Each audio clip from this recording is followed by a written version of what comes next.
Greetings, LEGO fans!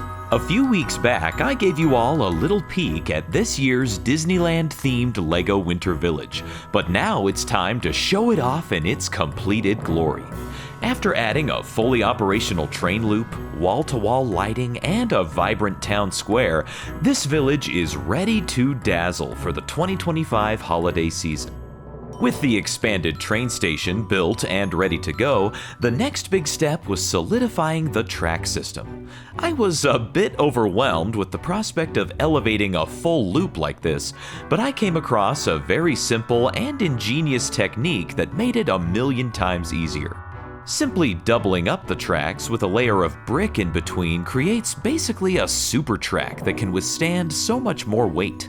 I was shocked at how few supports it needed to function perfectly without flexing. This technique is definitely part intensive, but if I ever need to elevate a train track again, this technique will be a no-brainer. The only remaining problem was that the layout ended up being way too big to stay on the kitchen table, so back downstairs it went. But hey, it was worth a try.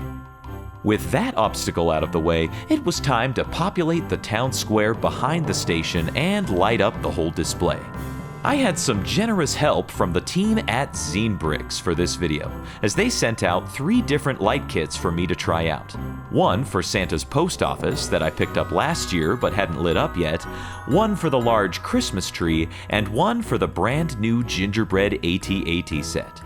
All 3 of these sets came in sleek, professional packaging with clearly marked bags for the components.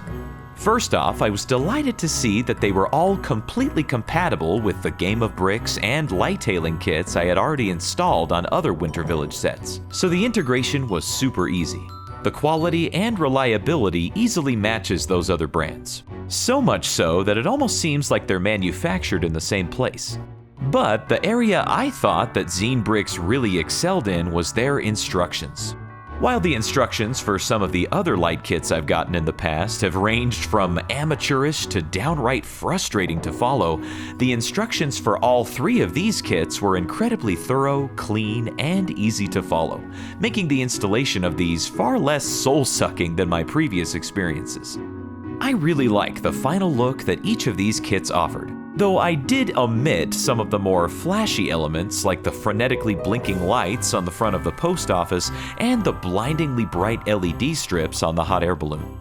For the Christmas tree set, I actually just used one of the included light strands and then repurposed the remaining elements for other areas of the display, which I'll cover in a moment on the grand tour.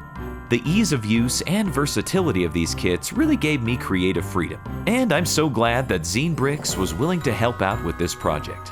If you'd like to get some light kits of your own from them, go to zinebricks.com, or better yet, use the link in my description, as it'll throw just a little change my way. So now it's time for the grand tour of the 2025 Winter Village. The first thing you'll notice is actually my wife suggested putting a Christmas-themed tablecloth on top of the table because in order to fit the train tracks that go all the way around, I needed to sort of expand the leaves of the table here. And she wasn't really jiving with these unsightly gaps that you could see here, so this tablecloth hides those well and adds a bit more festive atmosphere to the whole thing. In my last video, I went over the construction of the expanded train station and hillside, but now it's all lit up. I used a Game of Bricks kit for the train station and a couple of individual components that I purchased from them to expand upon that. And then these lights that light up the planter are actually from a light kit that I got from Zine that was for the Christmas tree, but it actually ended up that they worked perfectly for this planter in the front, which just proves that lighting is something that you can continually improvise. Right in front of the planter is my family with Mickey and Minnie. The mail truck ended up staying exactly where it was, along with the snowmobile, but now the ice pond is lit up, along with the gingerbread AT-AT, which was, of course, another kit provided by Zine Now, while I'm on the subject of lighting, I'm actually really proud that this year, the only thing that's battery operated is the train here. It's got its own little battery pack in there. And that, of course, is because the train zooms around the track and couldn't really be plugged in. But everything else is on one circuit that's activated by a power strip under here. So all I need to do is flip the switch on that power strip and everything gets turned on at the same time. And from that main power strip, there are two little 6-foot extension cords that lead to their own little boxes that power other areas of the village. So it's all just on that one circuit. Now, to the side of the tunnels, we've got a little bench area here with a lit-up lamppost. I believe this was originally part of the fire station set, but it made a nice little accessory here. And then on the other side is the brand new hot chocolate stand that I got as a gift with purchase with the Enterprise D, and you'd best believe that I'll be covering that set on this channel very soon. Of course, because this came very late in the game, it kind of had to just get shoved in here wherever it could because it didn't really fit with the rest of the stuff over there. And so, once you make your way under the tunnels and into the park, you're greeted by this beautiful cobblestone path that will take you all the way to the Christmas tree and then, presumably, down Main Street if you use your imagination a little bit. The trolley had to make some sort of appearance, even though it's not currently motorized or even on a track, but a little nod to the Main Street trolley system that goes through Disneyland as that sits there right at the head of Main Street.